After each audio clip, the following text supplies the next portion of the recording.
Hello Sangha, welcome to the Abbot's Address. Today is Thursday, March 1st, 2018.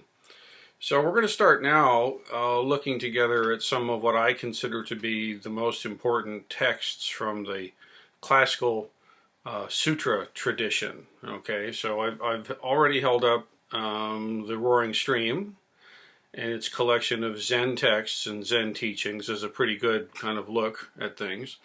So now let's look at some specifics that I would kind of pluck out. So the first sutra or sort of traditional kind of sutra teaching like this that I think really needs to be first is the Heart Sutra. Okay, the Heart Sutra figures prominently in my own personal spiritual life. It's in many ways, I think, the tune that my soul plays, so to say. I share that with my teacher and all the lineage as far as I know. So the Heart Sutra is really central. It's so central that we have it as a core feature of the daily liturgy that all Sangha members are encouraged to participate in as a daily practice. Pretty much anytime I'm at the temple, we're going to offer an invocation of the Heart Sutra together. And then some other stuff too, or not, right? But the Heart Sutra is really a central thing. So it's a short little text. I mean, we're not talking a phone book length thing like the Avatamsaka Sutra, which I'm also very fond of, but that's a massive thing, right? So, of course, the actual Heart Sutra has two versions. There's the one we chant in English, which is, pretty pithy, and then there's the expanded version of the thing, which you don't have to worry about, really, honestly. In fact, in Japan, they have these nice accordion-looking versions of the sutra, and they just sort of flip all the pages and say, yeah, we read it, it's like a symbolic gesture. It's kind of nice, actually. Anyway, what we need to focus on is the Heart Sutra that we chant all the time. Now, how to gain entrance to this? The real answer is chant the thing. I would hold it up as a daily spiritual practice. It's a cornerstone for me. So the invoking and chanting and manifesting of Heart Sutra on a daily basis is the first way, and then zazen, sitting, practicing. Just in fact, chanting the Heart Sutra is not the same thing as sitting down trying to analyze it, which I think is also useful. But the experience of actually chanting it, invoking it, it enables the teachings to kind of get in there at more of the subconscious level, more of the deep levels of the psyche, so to speak. So I think it's a really important daily practice, and in fact, I don't think I'm going to say that about any of the other teachings that I think are so amazing and important and yada yada, but this is the one. This would be a daily chant. So chanting of it and actually practicing it is really central. Not just approaching it as a philosophical construct that you have to crack, but actually it's something that you practice. You practice the Heart Sutra. This is what I would say. It's necessary to practice with the Heart Sutra. To have any entrance into it. Otherwise, it's going to be all speculative and intellectual and so on. But in terms of speculative and intellectual, right? In terms of those things, there's a lot of helpful resources. I'll hold up my own podcasts. I've got a number of podcasts that have been focused on the Heart Sutra over the years, and people are going through and picking them out and letting me know what the links are, and I'll put them to the YouTube channel here, so those links will be there.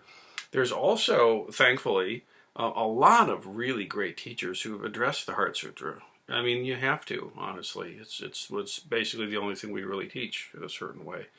So I'll also put in the list a bunch of YouTube videos. There's online blogs that talk about the Heart Sutra, and there's different kind of podcasts besides my own that address this in various ways, and they're all useful.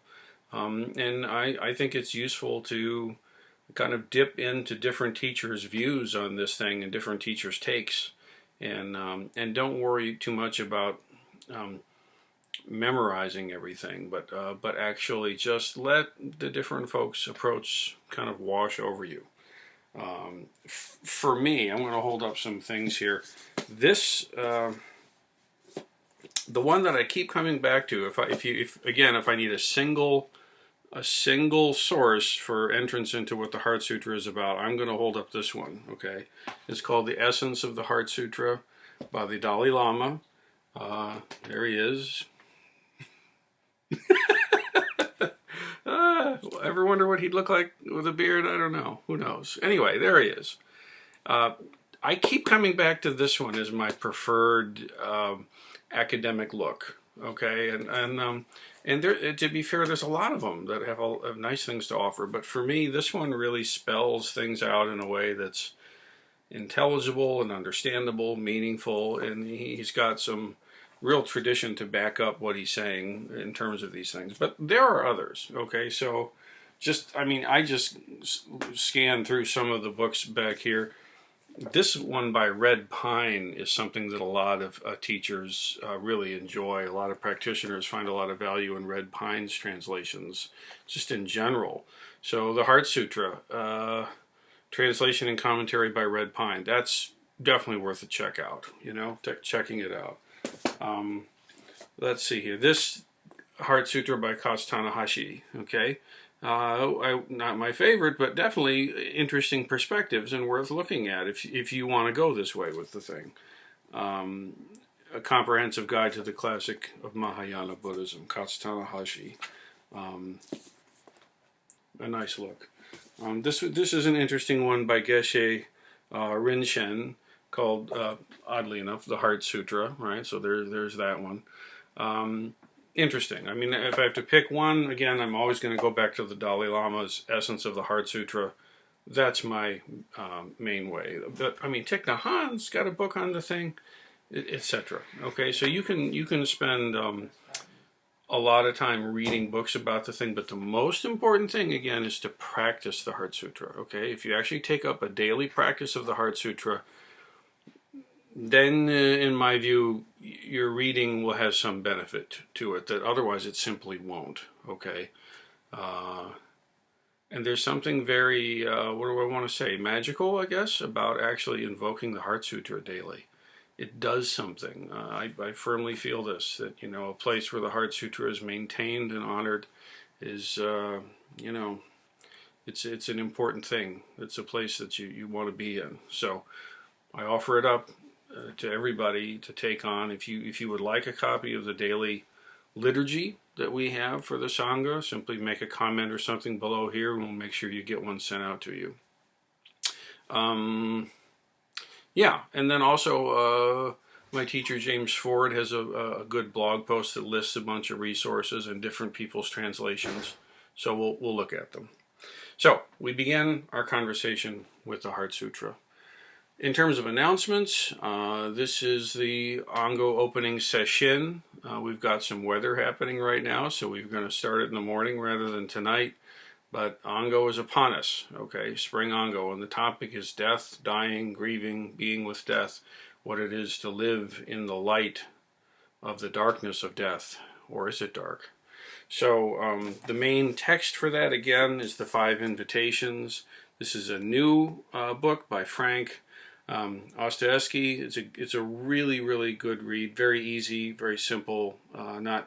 Nothing less than profound, but easy to understand and to work with. So the Teachings Retreat is going to use this as its focus text. You don't need to have a copy to participate in the Teachings Retreat, but it certainly wouldn't hurt you. It'd be a good thing to have if you can.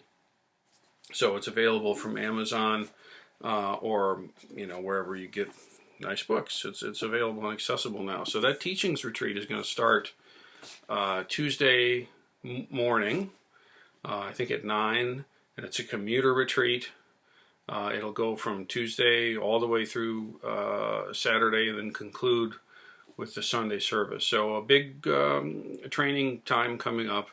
Ango opening session starts tomorrow morning, goes through the weekend. We have the Ango opening ceremony on Sunday. Please come out and participate if you can at all.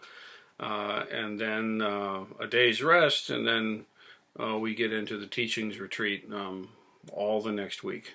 Okay, so good stuff, good nutritional, nurturing practice. Take up the Heart Sutra. It's more than a lifetime's teaching, nestled right in those beautiful words. Stay with them. Thank you for your practice, everybody.